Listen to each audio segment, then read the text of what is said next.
প্রায় 99% মানুষ মনে করেন যে সাধন ভজনের জীবন অত্যন্ত সরল, কোনো কিছু না, সংসার ছেড়ে চলে গেল, সাধন ভজন করলো।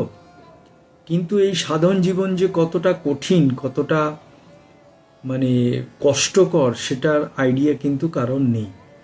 যারা প্রকৃত সাধু সন্ত, অর্থাৎ যারা প্রকৃত সাধন ভজন করেন, তাদের কিন্তু সারা দিনের নিয়ম খুব কঠিন এবং তারা সমস্ত কিছু নিয়ম করে করেন। তাদের খাওয়া দাওয়া থেকে শুরু করে, নাম জপ শুরু করে, তাদের ঘুমানো, সব কিছুই তারা অত্যন্ত কঠিন নিয়মের মধ্যে প্রতিপালন করেন এবং তারা সব কিছু ত্যাগ করে সেগুলো করেন। সাধারণ চোখে আমরা দেখতে পাই যে সাধু সন্তরা কোনো ব্যাপার না, এই সব কিছু ছেড়ে চলে গেছে, গেরুয়া সাদা হলুদ ধুতি পরে তারা ঘুরে বেড়াচ্ছে, নাম জপ করছে, খাচ্ছে দাচ্ছে। কিন্তু না, তারা যে সমস্ত কঠিন নিয়ম প্রতিপালন করে, আপনি 7 দিন করে দেখুন, তাহলেই বুঝতে পারবেন যে সাধু সন্ত হওয়া অত সোজা কথা নয়, আর সমস্ত কিছু ত্যাগ করা অতটা সোজা নয়। তো সেই কারণে সাধু সন্ত হতে গেলে সবার প্রথমে সব কিছু ত্যাগ করতে হবে। কোনো কিছুর প্রতি মোহ মায়া থাকলে চলবে না এবং কঠিন নিয়ম প্রতিপালন করতে হবে। সেটা খাদ্য হোক, আর বাসস্থান হোক, আর কর্ম হোক, আর নাম জপ হোক। অতি কঠিন সাধনার ফলে কিন্তু এই সাধু সন্ত হওয়া যায় এবং কঠিন পরিশ্রম করতে হয়। সকলে ভাবে এটা অত্যন্ত সোজা এবং অনেকে বাজে বাজে কমেন্টও করে তাদের চরিত্র নিয়ে, তাদের ভাবনা চিন্তা নিয়ে বা তাদের চলাফেরা নিয়ে। কিন্তু যারা প্রকৃত সাধু হন, এবং বহু মানুষকে দেখেছি তারা অনেক কটু কথা বলেন যে সাধুদের চরিত্র ভালো হয় না, যে তারা বলেন যে এইসব সাধু সন্তরা দুশ্চরিত্র হয়, তারা এইভাবে কিভাবে নারী সঙ্গ ছাড়া থাকেন। কিন্তু বন্ধু, আপনি যদি প্রকৃত ভগবৎ প্রাপ্তির আশা নিয়ে এবং সর্বদাই ভগবানের স্মরণ করেন, নাম করেন, গান করেন, জপ করেন, তাহলে দেখবেন সব আপনি ভুলে গেছেন।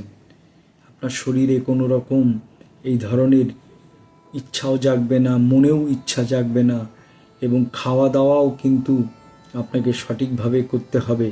নিরামিষ আহার করতে হবে, কোনো আমিষ আহার করবেন না। তো আপনি যদি সঠিকভাবে নাম জপ করেন, ভগবানের গুণকীর্তন করেন এবং সর্বদাই ভগবানের স্মরণ নিয়ে থাকেন, তাহলে দেখবেন আপনার মন এসব দিকে যাচ্ছে না, আপনার শরীর কখনো এরকম কিছু চাইছে না।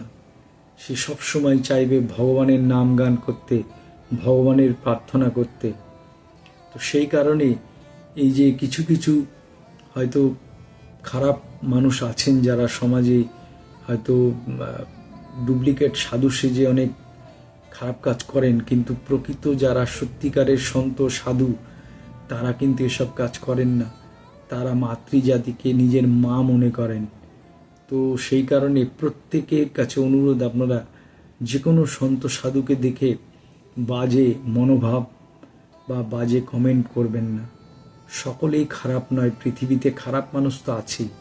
যদি খারাপ মানুষ না থাকে তাহলে তো ভালো মানুষকে চিনতে পারবেন না।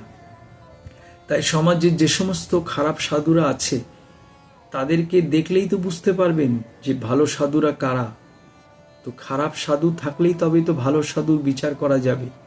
তাই আমাদের প্রত্যেকের উচিত যে কোনো সন্ত সাধুকে দেখে বাজে কমেন্ট না করে তার সম্পর্কে আগে জেনে বুঝে তারপরে তাকে বাজে কথা বলা। আর বিশেষ করে সনাতন ধর্ম এমন একটি ধর্ম, যে ধর্মে থেকে সেই ধর্ম সম্পর্কে, পৃথিবীতে সনাতন ধর্ম এমন একটি ধর্ম যে ধর্মে থেকে সেই ধর্মের মানুষই সেই ধর্মকে অবহেলা করে, অপমান করে। সেই ধর্মের সাধু সন্তদের তারা অপমান করে, তাদের কটু কথা বলে। কিন্তু প্রকৃত যারা সাধু সন্ত, তারা সমাজকে শুধরানোর চেষ্টা করে। সমাজের প্রকৃত যে সমস্যা, সেই সমস্যার সমাধান করার জন্য তারা বক্তৃতা দেন বা তারা মানুষকে উপদেশ দেন।